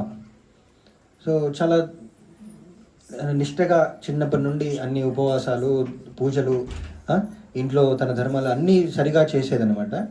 ఎంతగా అంటే తను భవిష్యత్తును కూడా తెలుసుకునేదనమాట. ఎవరైనా చూడగానే ఆ వ్యక్తి ఎలాంటి వారని తెలుసుకోగలరు. నేను ఇంకో వ్యక్తిని కూడా చూశాను, ఇంకొక ఆవిడని కూడా చూశాను అనమాట. నేను తను ఏంటంటే ఒక వ్యక్తి కొద్దిసేపు మాట్లాడగానే ఆ వ్యక్తి యొక్క లక్షణాల గురించి చెప్పేసింది అనమాట. నేను ఎందుకు చెప్తున్నానంటే నాతో కలిసి దాదాపు ఒక 2-3 సంవత్సరాలు నాతో కలిసి ఉన్న వ్యక్తి గురించి నాకు అర్థం చేసుకోవడానికి దాదాపు ఆ 2-3 సంవత్సరాలు పట్టింది. నాకు తెలిసిన ఇంకొక ఆవిడ, అంటే కొంచెం ఏజ్డే ఆవిడ, మొదటిసారి ఆయనతో మాట్లాడిన మొదటి సందర్భంలోనే ఆయన ఈ వ్యక్తి కొంచెం తేడాగా ఉన్నాడని చెప్పింది. మనకు మీకు అనిపించవచ్చు, ఏదో అది కొందరు చెప్తుంటారు అంతే కదా అని అనిపించవచ్చు. కానీ నిజంగా మనం చేసే ప్రతి తపస్సు, అది చిన్న చిన్న ఉపవాసాలు కావచ్చు, అది ఉదయాన్నే లేచి భగవంతుని పూజించడం కావచ్చు, ప్రతిదీ కూడా మనకు ఒక రకమే. అంటే ఇంతకుముందు చెప్పుకున్నాం కదా, ఆహార శుద్ధం సత్వశుద్ధి. సత్వశుద్ధి అంటే మన చైతన్యాన్ని పవిత్రీకరిస్తాయన్నమాట. అన్ని విషయాలు మనకు అర్థమవుతాయి. కొన్నిసార్లు మనకు అనిపిస్తుంది కదా, కొందరికి అర్థమైన విషయాలు, అరే నేను ఇలా ఆలోచించలేకపోయానే అని కొన్నిసార్లు మనకు అనిపిస్తుంది. ఎందుకు సేమ్ అదే సందర్భంలో మనము ఉంటాం, ఇతరులు కూడా ఉంటారు. వాళ్ళు తొందరగా ఆ విషయాన్ని అర్థం చేసుకుంటారు, తొందరగా దానికి రెస్పాండ్ అవ్వరు. మనం అర్థం చేసుకోలేకపోతాం. ఎందుకంటే ఆ చైతన్యం అనేది ఎంత పవిత్రంగా ఉంటే అన్ని విషయాల్ని, అంత సూక్ష్మమైన విషయాలను కూడా అర్థం చేసుకోగలుగుతారు అనమాట. సో అలా మరి గాంధారి ఏంటంటే అతనికి అంత తపశ్శక్తి వచ్చింది. గాంధారికి అంత తపశ్శక్తి ద్వారా తను కృష్ణుడు కూడా శపించగలిగింది. తర్వాత ఏంటి, దుర్యోధనుడికి ఆ శరీరం అంత దృఢంగా చేయగలిగింది అనమాట. మరి అంత తపస్సు అంత తీవ్రమైన తపస్సు తీసుకుంది. అంతేకాకుండా భర్త కోసం అంత త్యాగం చేసింది కదా, చాలా గొప్ప వ్యక్తి కదా. కానీ మహాభారతం అంతా కూడా ఎలా ఉంటుందంటే, అందులో ఉన్న చాలా క్యారెక్టర్స్, చాలా మంది వ్యక్తులు ధర్మాన్ని పాటించినట్లే అనిపిస్తుంది, కానీ కొన్ని సందర్భాల్లో చేయకూడని పనులు చేస్తున్నట్టు అనిపిస్తుంది. మనలాగానే అనమాట. యాక్చువల్లీ మనం జీవితంలో అన్ని మంచి పనులు చేయాలనుకుంటాం, కొన్నిసార్లు వద్దనుకున్నా సరే తప్పులు చేసేస్తుంటాం. తప్పని తెలిసినా సరే చేస్తుంటాం. మనమని కాదు, అర్జునుడు అలానే. అర్జునుడు 6వ అధ్యాయం 3వ అధ్యాయం ప్రశ్న అడుగుతాడు కదా, ఎందుకు నేను వద్దనుకున్న, 3వ అధ్యాయంలో అడుగుతాడు, నేను పాపమని తెలిసినా సరే కొన్నిసార్లు ఎవరో బలవంతం చేసినట్లు తప్పని తెలిసినా సరే ఎందుకు చేస్తాము అని అడుగుతాడు అన్నమాట అర్జునుడు. పాపము తప్పని తెలిసినా సరే కొన్నిసార్లు ఎవరో బలవంతం చేసినట్లు ఎందుకు చేస్తామని అడుగుతాడు అనమాట. సో అలా, ఎందుకంటే అది భౌతిక ప్రపంచం అంత సులభం కాదు. మనందరం అనుకుంటాం, మంచి చేయాలి, ధర్మంగా ఉండాలి, ఇతరులతో మంచి సత్ప్రవర్తన ఉండాలని మనకందరికీ అనిపిస్తుంది. కానీ ఉండడం అంత సులభం కాదన్నమాట. దానికి ఎంతో సాధన అవసరం, తపస్సు అవసరం, ధర్మాన్ని తెలుసుకోవడం అవసరం అన్నమాట. ఆత్మజ్ఞానాన్ని తెలుసుకోవడం అవసరం. లేకపోతే మనందరం అనుకుంటాం, నేను మంచిగా, నేను ఒక వ్యక్తి అలానే అమెరికాలో అనుకుంటా, ఒక వ్యక్తిని మా ఇస్కాన్ భక్తుడు అడిగాడంట. వాళ్ళకి క్రైస్తవంలో కూడా ఉంటుంది కదా, స్వర్గం నరకం అనేటివి ఉంటాయన్నమాట. క్రైస్తవంలో కూడా చెప్తారు, నువ్వు జీసస్ని నమ్మితే స్వర్గానికి వెళ్తావు, నమ్మకపోతే నరకానికి వెళ్తావు అని చెప్తారనమాట. అయితే ఒక వ్యక్తిని భక్తుడు అడిగాడు, నువ్వు స్వర్గానికి వెళ్తావని నీకు నమ్మకం ఉందా అంటే, వెళ్తాను, నేను మంచివాడిని అని చెప్పేసి అన్నాడు. స్వర్గానికి వెళ్తానని చెప్పాడు. మరి నువ్వు మాంసం తింటావా అంటే, తింటాను. నువ్వు మద్యం తాగుతావా అంటే, సాధారణమే కదా, సహజమే కదా అన్నాడంట. నీకు వివాహేతర సంబంధాలు ఉన్నాయంటే, ఉన్నాయి అని చెప్పేసాను అంటే ఇంక నువ్వు స్వర్గానికి ఎక్కడ వెళ్తావు అంటే వాళ్ళకి అవగాహన లేదు. చాలామంది ఏమనుకుంటారంటే ఇప్పుడు వాళ్ళు ఏదో ఏదో చేస్తుంటారు. కొన్ని కొన్ని సందర్భాల్లో వాళ్ళకి ఎలా అనిపిస్తుందంటే ఓ వాళ్ళు చేయకూడని పనులు కూడా చేసి వాళ్ళు ఏమనుకుంటారంటే తప్పదు ఈ సందర్భంలో ఇలాంటి పరిస్థితుల్లో ఇలా చేయక తప్పదు అని వాళ్ళకు వాళ్ళు అలా అనిపిస్తుంది అనమాట.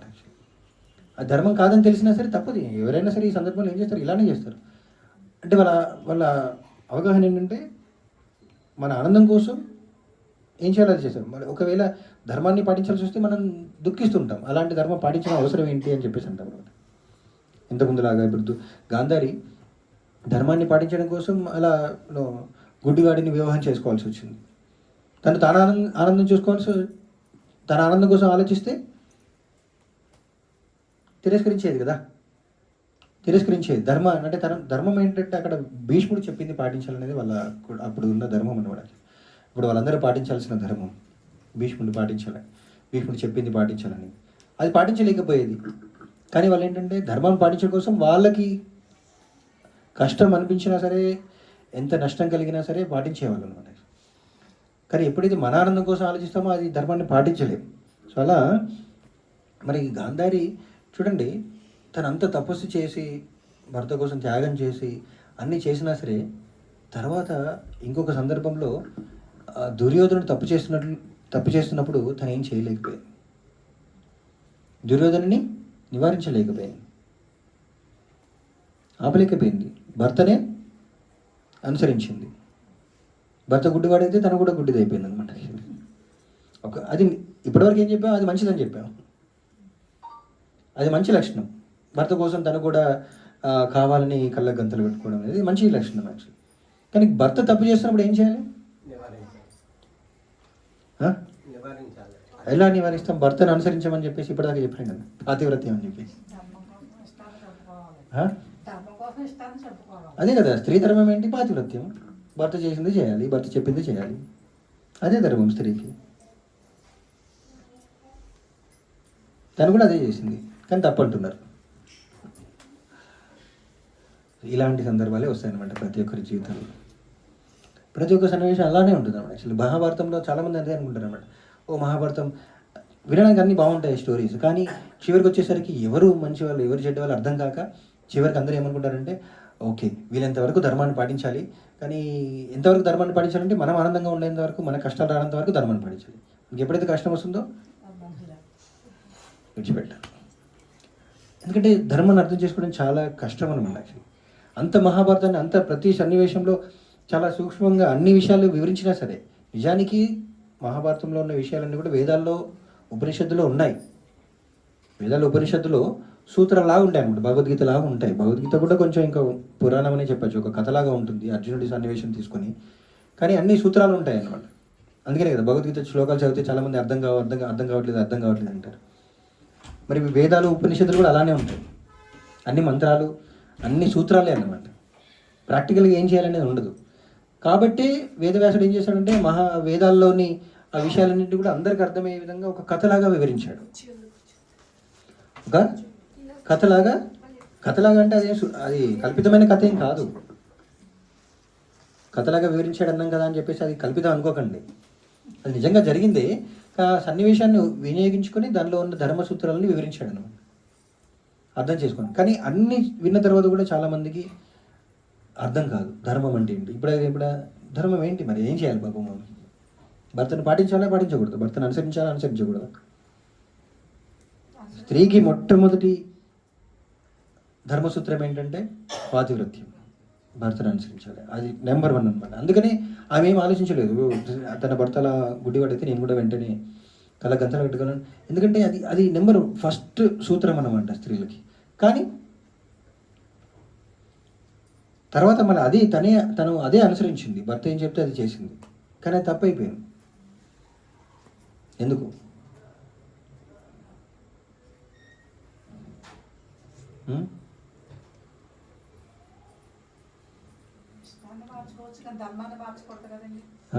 ఏంట ధర్మం?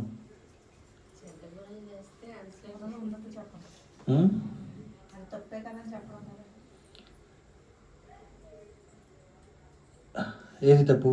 మన పిల్లలు రాజ్యాన్ని ఇవ్వకపోవడం. మరి అది ఎందుకు తప్పు? అది వాళ్ళ ఆస్తి కదండి, వాళ్ళ ఆస్తి ఇవ్వకపోవడం తప్పే. సో అది అలా ధర్మాన్ని పాటించాల్సి వచ్చినప్పుడు మనం అందుకనే ధర్మ విషయాలు ధర్మానికి వచ్చేసరికి ఎలా ఉంటుందంటే ఒక ధర్మానికి మించి ఉన్నతమైన ధర్మం ఉంటుందన్నమాట. ఆ ధర్మాలన్నీ అర్థం చేసుకోవడం ముఖ్యం. అవన్నీ మహాభారతంలో వివరిస్తారు, కానీ అవి అర్థం చేసుకోలేకనే చాలామంది కన్ఫ్యూజ్ అయిపోతారు అనమాట. ఎప్పుడు ఏ ధర్మాన్ని పాటించాలని అర్థం చేసుకోలేకపోతారు. అందుకనే వేదాలు అంతిమంగా భగవద్గీత ఏం చెప్తుందంటే అంతిమమైన ధర్మం ఏంటంటే భగవంతుడిని సంతృప్తిపరచడం, భగవంతుడు చెప్పినట్లుగా నడుచుకోవడం. ఇది అక్కడ కృష్ణుని సంతృప్తిపరచడం అనేది ముఖ్యమైన ధర్మం అన్నమాట. కృష్ణుడు ఏం కోరుకుంటున్నాడు? పాండవులే రాజ్యాన్ని పరిపాలించాలని కోరుకుంటున్నాడు. సో అది ధర్మం ప్రకారం. ఆయన ఏదో తన కోరిక నాకు ఇష్టం కాబట్టి ఇలా చేయండి అని అనట్లేదు. ధర్మం ప్రకారమే, ఆయన విధించిన ధర్మం ప్రకారమే ఆ ధర్మాన్ని అలా పాండవులు రాజ్యాన్ని పరిపాలించాలని కృష్ణుడు అనుకుంటున్నాడు. అక్కడ మన కృష్ణుడు నేరుగా ఉన్నాడు కాబట్టి కృష్ణుడు ఏం కోరుకుంటున్నాడని మనకు అక్కడ తెలిసింది. కానీ ప్రతి సన్నివేశంలో మన జీవితంలో కృష్ణుడు ఏం కోరుకుంటున్నాడో తెలుస్తుందా? ఎలా తెలుసుకోవాలి? భగవంతుడు మన జీవితంలో మనం ఏం చేయాలి, ఏం చేయకూడదని నిర్ణయించుకునే సమయంలో భగవంతుడు ఏం కోరుకుంటున్నాడు, భగవంతుడి ప్రకారం ధర్మం ఏంటి అని ఎలా తెలుసుకోవాలి?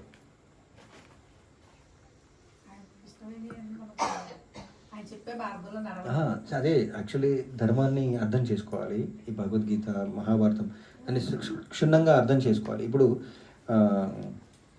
గాంధారి విషయానికి వస్తే తన భర్తను అనుసరించింది చాలా గొప్ప విషయం. దానివల్లనే తను ఎంతో తపశ్శక్తిని సాధించింది. కానీ ఈ తపశక్తిని సాధించడం ఈ ఏంటి మన వర్ణాశ్రమ ధర్మం అంటారు, సనాతన ధర్మం. ఈ ధర్మాన్ని పాటించేంతవరకే కాదు, ధర్మాన్ని పాటించాల్సిన దానికి అంతిమ లక్ష్యం ఒకటి ఉంది. అదేంటంటే భగవంతుని సంతృప్తిపరచడం. భగవంతుని సంతృప్తిపరచడమే ధర్మం యొక్క ముఖ్య ఉద్దేశం. ఒకవేళ మనం ఎంత ధర్మం పాటించినా సరే భగవంతుడు సంతృప్తి పడకపోతే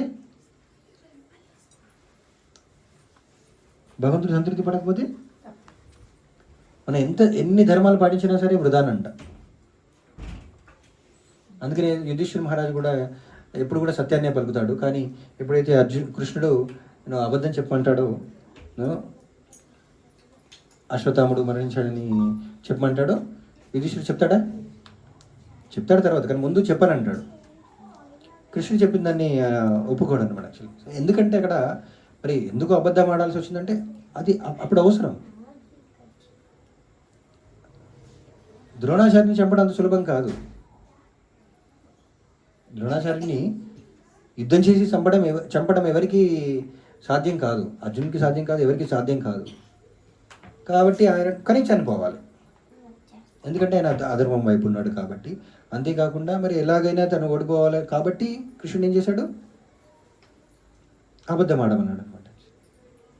మరి అది తప్ప?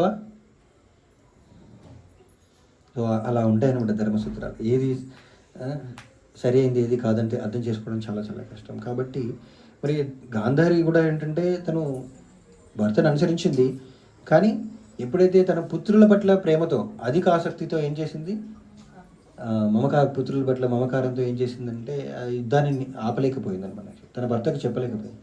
తన భర్త అర్థం చేసుకోలేకపోవచ్చు, తనైనా సరే చెప్పాల్సింది, అలా కాదు అది సరైనది కాదని, కానీ చెప్పలేకపోయింది అనమాట. మనకు కొన్నిసార్లు మహాభారతంలో అనిపిస్తుంది, చెప్పినట్లే అనిపిస్తుంది, కానీ వాళ్ళు ఏంటంటే మాట వరుసకి చెప్తారనమాట. మాట వరుసకి ఇతరులు ఉన్నప్పుడు చెప్తారు, కానీ వాళ్ళు నిజంగా దుర్యోధనుని ఆపాలని అనుకోరు అనమాట. ఎవరు? గాంధారి కానీ ధృతరాష్ట్రుడు కానీ అనుకోరు. అందుకనే చివరికి ఏం జరిగింది? కుటుంబం అంతా కూడా నశించిపోయింది, అంతే కదా. కౌరవులు అందరూ కూడా మరణిస్తారు, అందరి పుత్రుల్ని కోల్పోవాల్సి వచ్చింది. అది ముందే తెలుసు. దుర్యోధనుడు పుట్టగానే అక్కడున్న శకునాలను బట్టి ఆయన జాతకాన్ని బట్టి చెప్తారన్నమాట, వీడు కుటుంబాన్ని నాశనం చేయడానికే పుట్టాడు కాబట్టి వెంటనే చంపేయమని చెప్తారు. అక్కడ ఉన్న వాళ్ళందరూ పెద్దవాళ్ళందరూ చెప్తారనమాట. కానీ వాళ్ళు ఎంతైనా సరే పుత్రులు కదా, చంపుకోలేరు అనమాట. వాళ్ళకి ఇష్టం లేక అలానే చంపకుండా ఉంటారనమాట. కానీ అందరూ చెప్తారు. నిజంగా అలా మరి పుట్టిన వాళ్ళను సొంత తల్లిదండ్రులు ఎవరైనా చంపుకుంటారా? చంపుకుంటారా? చంపుకోలేరా? మీరు ఎప్పుడు చూడలేదా? ఇప్పుడు ఏంటి? ఓకే, పిల్లల్ని వాళ్ళ ఆనందం కోసం చంపేస్తున్నారు. కానీ ధర్మం కోసం కూడా, అంటే కొద్ది కాలం క్రితం మీరు వినే ఉంటారు యాక్చువల్లీ, పిల్లలు వాళ్ళ జాతకం బాగాలేకపోయినప్పుడైనా సరే కొన్ని అవలక్షణాలు కనిపిస్తాయి పిల్లల్లో, చిన్నతనంలోనే చంపేవాళ్ళు. తెలుసా మీకు? వడ్ల గింజ గొంతులో వేసేవాళ్ళు. విన్నారు ఎప్పుడైనా? అందరు ఎక్కువ మంది చేసేవాళ్ళు కాదు, కానీ అదొక కాన్సెప్ట్ అనేది ఉందన్నమాట. కొందరు చేసేవాళ్ళు అలా చేయమని చెప్తారు, దుర్యోధనని చంపేయమని చెప్పేసి చెప్తారు, కానీ వాళ్ళు చంపరు అనమాట. ఎందుకంటే వాళ్ళు నా పుత్రుడు అనే మమకారంతో చేశారు. కష్టం కదా? కష్టమా కదా? మనం అలాంటి సందర్భంలో ఉంటే ఏం చేస్తాం?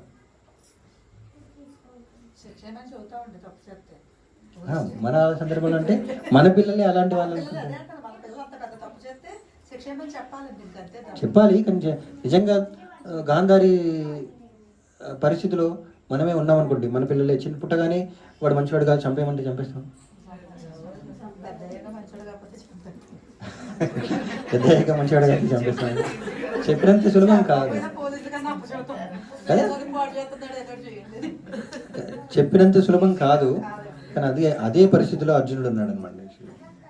అదే పరిస్థితిలో అర్జునుడు ఉన్నాడు. గాంధారి చేయలేకపోయింది, ధృతరాష్ట్రుడు చేయలేకపోయాడు, కానీ అర్జునుడు చేశాడు. కాబట్టి ఆయన భక్తుడయ్యాడు అనమాట. ఆయన గొప్పవాడయ్యాడు. ఎందుకు అయ్యాడంటే, మరి గాంధారికి దుర్యోధనుడి పట్ల, గాంధారికి ధృతరాష్ట్రుడికి దుర్యోధనుడి పట్ల ఎంత ప్రేమ ఉందో, నా పుత్రుడు నా వాడు అని ఎలా అయితే అనుకున్నారో, అర్జునుడు కూడా ఉంది. నా సోదరులు, నా కుటుంబ సభ్యులు, నా గురువు, నా తాత అని చెప్పేసి ఆయన కూడా ఉంది. అందుకని యుద్ధం చేయనన్నాడు. కానీ ఎప్పుడైతే భగవద్గీత విన్నాడో అప్పుడు యుద్ధం చేయడానికి సిద్ధపడ్డాడు. ఎందుకు? ఆత్మజ్ఞానం ముందు అర్థం కాలేదు, కానీ కృష్ణుడి నుంచి విన్న తర్వాత ఆయనకి అర్థమైన విషయం ఏంటంటే, ఓకే ఇప్పుడు చనిపోవచ్చు కానీ వాళ్ళు మళ్ళీ పుడతారు. ఇప్పుడు ఇలాంటి పరిస్థితుల్లో వాళ్ళు ఎందుకున్నారు? వాళ్ళు అధర్మం అంటే తప్పు చేశారు కాబట్టి, పాపం చేశారు కాబట్టి అలాంటి పరిస్థితిలో ఉన్నారు. కాబట్టి వాళ్ళు ఓడిపోవడం తప్పు లేదు. వాళ్ళు శరీరాన్ని విడిచిపెట్టచ్చు కానీ మళ్ళీ బ్రతుకుతారు. కానీ అలా కాకుండా యుద్ధం చేయకుండా వాళ్ళు బ్రతకడమే ముఖ్యమని అర్జునుడు అనుకున్నాడు అనుకోండి, ఇంకా సమాజం అంతా కూడా, ఆ రాజ్యం అంతా కూడా, మొత్తం అందరూ కూడా అధర్మమే పాటించేవాళ్ళు అన్నమాట. యాక్చువల్ అందరూ పాపమే చేస్తుండేవాళ్ళు. ఇంకా అప్పుడు సమాజ పరిస్థితి ఎలా ఉంటుంది? ఇప్పుడు ఎలా ఉందో అలా ఉంటుంది. అలా ఉండేది. ఈ ధర్మం అధర్మం అని చెప్పడం చాలా కష్టం అన్నమాట ఈ రోజుల్లో. చిన్న విషయాలు కూడా అర్థం చేయించడం చాలా కష్టం అవుతుంది. ఏది మంచి ఏది చెడు అని చెప్పడం చాలా కష్టం అవుతుంది. ఎందుకంటే ప్రతి ఒక్కరు కూడా వాళ్ళ స్వార్థం గురించి ఆలోచిస్తున్నారు, వాళ్ళ ఆనందం కోసమే ఆలోచిస్తున్నారు. సో కాబట్టి అనమాట యాక్చువల్లీ. కానీ మనకి భగవద్గీత ప్రకారం ఏంటంటే, గాంధారి, ధృతరాష్ట్రుడు ఆ రోజు దుర్యోధనుని చంపాల్సింది.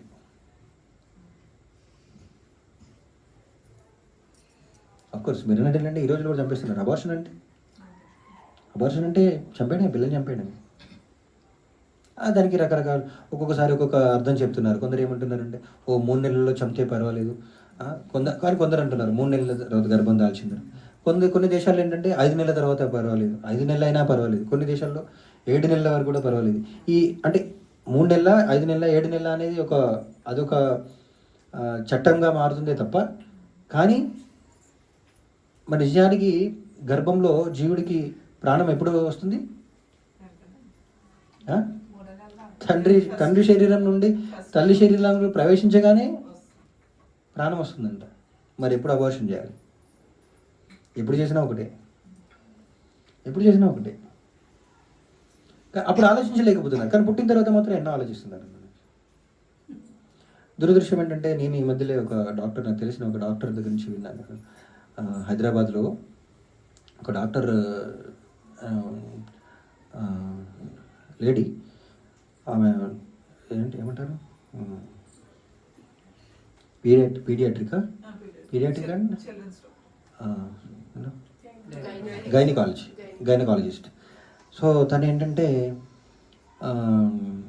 సాధారణంగా ఇప్పుడు ఈ మధ్యలో ఇది స్కానింగ్ సిస్టమ్స్ అవన్నీ వచ్చాయి కదా, ఎవరో వచ్చేసి చిన్నప్పుడే తల్లి గర్భంలో బేబీ హెల్తీగా ఉందా అంటే ఆరోగ్యంగా ఉందా లేదా అని చూడమన్నారంట. ఆరోగ్యంగా ఉందా లేదా దానికి కావాల్సిన ఇప్పుడు రకరకాల మెడిసిన్స్ వచ్చాయి. ముందే రకరకాల ఆహారాలు తీసుకొని మెడిసిన్ తీసుకొని ఏమైనా చేయాల్సి ఉంటే ముందే చేసుకోవచ్చు కదా అని, టెక్నాలజీ పెరిగింది కదా అని వాళ్ళు ఏం చేశారంటే ఆ స్కానింగ్ చేపిస్తున్నారు. స్కానింగ్ చేసేసి పాపం ఈ డాక్టర్ ఆవిడ ఏం చెప్పిందట అంటే అంత బాగానే ఉందండి బేబీ అని చెప్పేసి చెప్పిందంట. కానీ పుట్టిన తర్వాత ఆ బేబీ పుట్టిన తర్వాత వాళ్ళు గమనించిన కొన్ని రోజుల తర్వాత వాళ్ళు గమనించిన విషయం ఏంటంటే ఒక చెవు ఇంకో చెవి కంటే కొంచెం చిన్నగా ఉందంట. ఒక చెవి ఇంకో చెవి కంటే కొంచెం చిన్నగా కనిపిస్తుందంట. వాళ్ళ కుటుంబ సభ్యులు మొత్తం ఒక 20 మంది హాస్పిటల్ దగ్గరికి వచ్చేసి పెద్ద గొడవ చేశారంట. ఈ విషయం మాకు ముందే చెప్తే ఏం చేసేవాళ్ళు? అబోర్షన్ చేసేవాళ్ళు. మరి అప్పుడే ఇప్పుడు కూడా చేయొచ్చు కదా, ఇప్పుడు కూడా చంపేయండి. అమ్మో ప్రాణం పుట్టేశాడు తల్లి గర్భంలోనే పుట్టాడు వాడు. వైదిక సంస్కృతి ప్రకారం ఏంటంటే తల్లి గర్భంలోనే జీవం వస్తుంది. మరి అప్పుడు లేని భయం, అప్పుడు లేని బాధ ఇప్పుడు ఎందుకు? అది కూడా చూడండి ఏంటి విషయం, ఒక చెవి కంటే ఇంకో చెవి కొంచెం చిన్నగా ఉందండి. ఇప్పుడు తను ఆ డాక్టర్ ఏమని అడిగిందట అంటే, సరే నేను స్కాన్ చేసేసి అన్ని శరీర భాగాలు బాగున్నాయా చెప్పగలను, కానీ పనిచేస్తున్నాయా లేదా నేను ఎలా చెప్పగలను? స్కానింగ్లో తెలుస్తుందా? చెవి వినబడుతుందా తెలుస్తుందా? చెవి చిన్నగా ఉందని చెప్పేసి ఎందుకు చెప్పలేదని గొడవ చేస్తున్నారు. చెవులు వినబడకపోతే ఏం చేసేవాళ్ళు? చెవులు వినబడకపోతే ఏం చేసేవాళ్ళు? చూడండి, ఈ మాత్రం ఆలోచించే జ్ఞానం కూడా ఈ రోజుల్లో ఎవరికి ఉండట్లేదు అన్నమాట. ఇంకా ఇంత ఉన్నతమైన సూక్ష్మమైన ధర్మాలు ఎలా చెప్పగలని చెప్పండి. ఎందుకు ఉండట్లేదు, ఎందుకు ఆలోచించలేకపోతున్నారంటే బుద్ధి చైతన్యం అనేది అంత పరిశుద్ధంగా ఉండట్లేదు అనమాట, పవిత్రంగా ఉండట్లేదు. ఎందుకు ఉండట్లేదంటే ఆహారం పవిత్రంగా ఉండట్లేదు. సో ఇలా మనం చూసినట్లయితే చాలా విషయాలు ఉంటాయి. ముందుగా అన్నిటికంటే ముఖ్యమైన విషయం ఏంటంటే చైతన్యాన్ని పవిత్రం చేసుకోవడం. చైతన్యాన్ని పవిత్రం చేసుకోవాలన్నమాట. చైతన్యాన్ని పవిత్రం చేసుకోవాలంటే అందుకనే మా ఇస్కాన్ పేరేంటి? కృష్ణ చైతన్య సంఘం. కృష్ణ చైతన్యం. కృష్ణ చైతన్యం అంటే ఏంటంటే చాలామంది అనుకుంటారనమాట, వీళ్ళు ఎప్పుడు కూడా కృష్ణుడు అంటారు, రాముడొద్దు, గణేష్ వద్దు, శివుడొద్దు, ఎప్పుడు కూడా కృష్ణుడు అంటారు, అందరిని పూజించొద్దు అని అంటారు. పూజించొద్దని అన్నాము. చాలామంది తప్పర్థం చేసుకుంటారు. అందరి దేవుల్ని గౌరవించాలి, అందరు కూడా దేవుళ్ళే, మనకంతే గొప్ప వాళ్ళే. అందరి దేవుళ్ళని పక్కన పెట్టండి, తల్లిదండ్రులని పూజించాలి, గురువుల్ని పూజించాలి, మన నాయకుల్ని కూడా మనం గౌరవించాలి. నాయకులు కూడా గౌరవించాలి, మనకంటే గొప్ప వాళ్ళే. అలాంటప్పుడు దేవతలు ఎందుకు గౌరవించకూడదు? దేవతలు కూడా మనకంటే చాలా ఉన్నతమైన స్థితిలో ఉన్న వాళ్ళందరూ కూడా మనం గౌరవించాలి. కానీ పూజించేది మాత్రం ఒక భగవంతుడిని. అంటే భగవంతుడిని మనం పూజిస్తే మిగతా వాళ్ళందరినీ గౌరవించినట్లే, మిగతా వాళ్ళందరినీ కూడా వాళ్ళ స్థాయికి అనుగుణంగా మనం అర్థం చేసుకోగలుగుతాం. భగవంతుడిని అర్థం చేసుకోలేకపోతున్నారు కాబట్టి చివరికి తల్లిదండ్రులని కూడా గౌరవించలేకపోతున్నారు. ఇప్పుడు సమాజంలో ఎందుకు శ్రీమద్ భాగవతం ఉందా మీ ఇంట్లో? ఎవరు ఉందా ఇక్కడ శ్రీమద్ భాగవతం? ఇంట్లో ఎవరు ఇల్లు మీదేనా? భాగవతం లేదా? భగవద్గీత. భాగవతం కూడా ఉండాలి. అందులో భాగవతం మొదటి స్కందంలో ప్రభుపాద వారు ఒక ఇంట్రడక్షన్లో రాస్తారనమాట. The disparity in human society is due to lack of God consciousness అంటారు. డిస్పేరిటీ అంటే సమాజంలో అన్ని అవకతవకలు ఎందుకు అంటే కేవలం భగవత్ చైతన్యం లేకపోవడం వల్లనే, కృష్ణ చైతన్యం లేకపోవడం వల్లనే అన్ని రకాల సమస్యలు. మీరు ఏదైనా సమస్య తీసుకోండి, ఆర్థిక సమస్య కావచ్చు, ఆరోగ్య సమస్యలు కావచ్చు, వాతావరణ సమస్యలు కావచ్చు, రాజకీయ సమస్యలు కావచ్చు, ఎలాంటివైనా తీసుకోండి, అన్నీ కూడా భగవత్ చైతన్యం లేకపోవడమే, కృష్ణ చైతన్యం లేకపోవడమే కారణం. ఎందుకంటే భగవంతుని అర్థం చేసుకుంటే మన అసలు ధర్మం ఏంటి, మనం ఏం చేయాలి, ఏం చేయకూడదు, అన్ని విషయాల్లో అర్థమవుతాయి. భగవంతుని పక్కన పెట్టేసి మనం ఎన్ని నియమాలు పెట్టుకున్నా సరే, చట్టాన్ని పాటించండి, మంచి చేయండి, అందరు ఇతరులకు సహాయం చేయండి, ఎన్ని చెప్పుకున్నా సరే ఏదో ఒక స్థాయిలో వాటిని పాటించకుండా ఉంటారనమాట. వీలైనంత వరకు పాటిస్తారు, కానీ ఇలాంటి సంక్లిష్టమైన పరిస్థితి, ఏదో ఒక రకమైన సంక్లిష్ట పరిస్థితి వచ్చినప్పుడు ధర్మాన్ని విడిచిపెడతాం అనమాట. అబద్ధం ఆడకూడదు, నిజమే చెప్పాలి. కానీ మన పిల్లలే తప్పు చేసినప్పుడు అంతే కదా, వేరే వాళ్ళ పిల్లలు చేసినప్పుడు ఏంటంటే మీ పిల్లలు ఎలా చేస్తున్నారు అలా చేస్తున్నారు అని చెప్పేసి అంటాం. మన పిల్లలు తప్పు చేసినప్పుడు ఏమంటాం, వీడు మంచివాడేనండి కానీ అనుకోకుండా ఏదో ఏదో ఎప్పుడు కూడా మంచి పని చేస్తాడు కానీ ఏదో వాడి ఇది ఒక్కసారి మాత్రమే అలా చేశాడు అని చెప్పేసి మనకి అలా అనిపిస్తుంది మనకి. కానీ ఇతరుల పిల్లలు తప్పు చేసినప్పుడు ఏమనిపిస్తుంది, లేదండి మీరు మీ పిల్లాడు అలా చేయకూడదు ఇలా చెప్పు చేశాడు అని చెప్పేసి మనం చాలా గట్టిగా మాట్లాడగలుగుతాం. కానీ మన పిల్లలు అనేసరికి అలా మాట్లాడలేకపోతున్నాం. సో అలా మనకి ఆ సూక్ష్మమైన విషయాలన్నీ అర్థం కావన్నమాట. కాబట్టి భగవత్ చైతన్యం అనేది ముఖ్యం. భగవంతుని దృష్ట్యా ఈ సమాజాన్ని చూడగలగాలి. అర్జునుడు ఎప్పుడైతే భగవంతుని దృష్టితో ఆ సన్నివేశాన్ని చూశాడో అప్పుడు తనకు అర్థమైందన్నమాట, వీళ్ళు శాశ్వతంగా ఆత్మలు, వాళ్ళు మరణించరు, వాళ్ళ శరీరం మాత్రమే మరణిస్తుంది, మళ్ళీ పుడతారు. వాళ్ళు ప్రస్తుతం మరణించినా సరే ధర్మం ఉంటుంది కాబట్టి ధర్మంని నిలపడమే ముఖ్యం. భౌతిక ప్రపంచంలో ధర్మాన్ని నిలపడమే ముఖ్యం. వాళ్ళు మరణించినా సరే మళ్ళీ పుడతారు, ఇంకో శరీరం వస్తుంది. ఒకవేళ నేను చంపకున్నా సరే వాళ్ళు ఎట్లాగో చనిపోతారు. అది భగవంతుని యొక్క దృష్టి అన్నమాట. భగవంతుడికి యుద్ధంతో సంబంధం లేదు. ఎందుకు, అందరూ కూడా శాశ్వతమే, ప్రతి ఒక్కరు కూడా శాశ్వతమైన ఆత్మలే. కానీ మన ఈ జన్మలోనే ఇప్పుడు పుట్టిన వాళ్ళు, ఈ జన్మలో పుట్టిన వీళ్ళు నా తండ్రి, నా తల్లి, నా పిల్లలు, నా కుటుంబం, నా వాళ్ళు అని మనం ఇప్పుడు అనుకుంటాం. అంతే కదా, మన వాళ్ళు కాబట్టి వీళ్ళందరినీ కూడా మనం రక్షించాలి. మన వాళ్ళు కాని వాళ్ళు ఏమైనా పర్వాలేదు. రోడ్డు మీద యాక్సిడెంట్ అయితే మనకేం బాధ అనిపించదు, మన వాళ్ళకి చిన్న దెబ్బ తగిలినా కూడా గుండె జారిపోతుంది. ఆ సంబంధం ఎక్కడి నుండి వస్తుంది, ఆ బాధ సంబంధం, నా వాళ్ళు అనే సంబంధం ఎక్కడి నుండి వస్తుంది? కేవలం ఆ కుటుంబంలో పుట్టడం ద్వారా వస్తుంది. మరి అంతకుముందు ఎక్కడ వెళ్ళాం? మనం వెళ్ళిపోయిన తర్వాత ఆ కుటుంబం ఏమవుతుంది ఎవరికేం తెలియదు, అయినా సరే అంత ఆసక్తి ఉంటుంది అనమాట. సో ఇవన్నీ కూడా చాలా సూక్ష్మమైన విషయాలు. అవన్నీ కూడా మన మహాభారతంలో, భగవద్గీతలో మనం చూడొచ్చు. అలా ఉన్నతమైన జ్ఞానం భగవంతుని యొక్క దృష్టితో ఈ యొక్క ప్రపంచాన్ని, ఈ సృష్టిని చూస్తే తప్ప ధర్మాన్ని పాటించలేం. గాంధారి చూడండి, ధర్మాన్ని పాటించేది, అంత గొప్ప తపస్విని, అయినా సరే అన్ని సందర్భాల్లో ధర్మాన్ని పాటించలేకపోయింది. ఎందుకంటే తన కృష్ణుని అర్థం చేసుకోలేకపోయింది కాబట్టి చివరికి శ్రపించడానికి ప్రయత్నించింది. కృష్ణుడు భగవంతుని తెలియదు ఆమెకి, కాబట్టి ధర్మాన్ని పాటించలేకపోయింది. అలా ప్రతి మన జీవితంలో భగవంతుని అర్థం చేసుకుంటే తప్ప మనం భగవద్ధామానికి తిరిగి వెళ్ళలేము, ఈ కష్టాల నుంచి బయటపడలేము. కాబట్టి ఏం చేయాలి, భగవద్గీత భాగవతం చదవాలి. అవన్నీ దేనికోసం అంటే ఇంతకు చెప్పినట్టు ఆహార శుద్ధో సత్వశుద్ధి. ముఖ్యంగా అంటే ఆహారం అనేది మన చైతన్యం పైన ప్రభావం చూపిస్తుంది, కానీ చైతన్యం పవిత్రం చేసుకోవడం అన్నిటికంటే ముఖ్యం అనమాట. చైతన్యాన్ని పవిత్రం చేసుకోవాలంటే కలియుగంలో ముఖ్యమైన విధానం ఏంటంటే భగవంతుని యొక్క నామాన్ని జపించడం. హరే కృష్ణ కృష్ణ కృష్ణ హరే హరే, హరే రామ రామ రామ హరే హరే. జపం చేస్తే ఏమవుతుంది, ఏమవుతుంది? చైతన్యం పవిత్రం అవుతుంది. అది ఎలా అవుతుందంటే మనం బట్టలు ఉతికినా కూడా అది తెల్లగా అయిపోతే వెంటనే తెలిసిపోతుంది. కానీ జపం చేయగానే వెంటనే తెలియకపోవచ్చు, కానీ అలా ఎందుకంటే అది కొంచెం మొండి మరకలు అనమాట.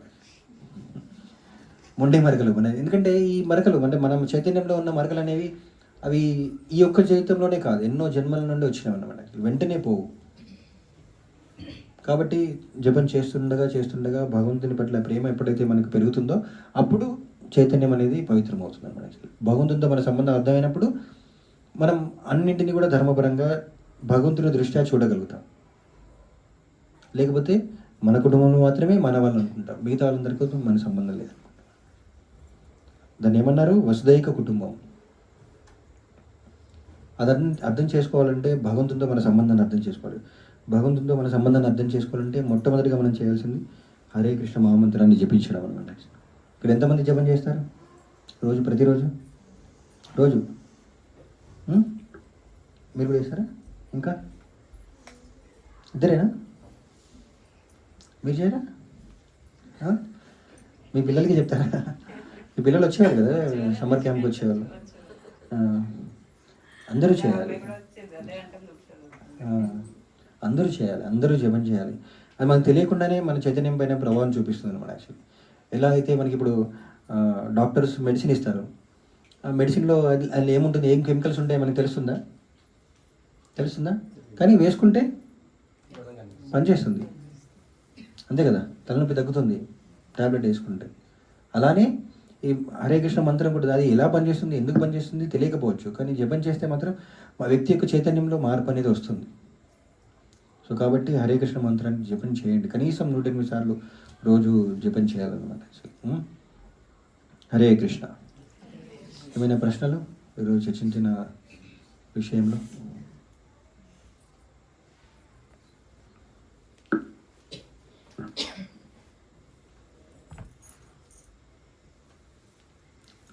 ఓకే, హరే కృష్ణ. శ్రీమద్ భగవద్గీత యథాతథం కీ జాయ్. శ్రీల ప్రభుపాద కీ జాయ్.